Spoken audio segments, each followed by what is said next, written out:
kama kuna jirani ambaye pengine anahitaji kazi ya walimu, sasa yeye huyu sasa anajaza form, yeye atakuwa mwalimu. Na tena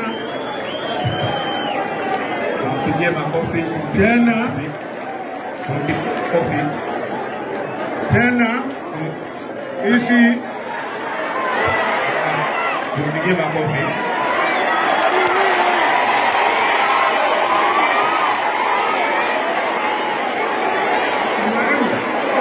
Mpigie makofi.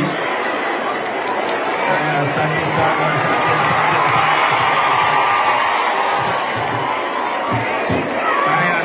Asante, tunashukuru, asante.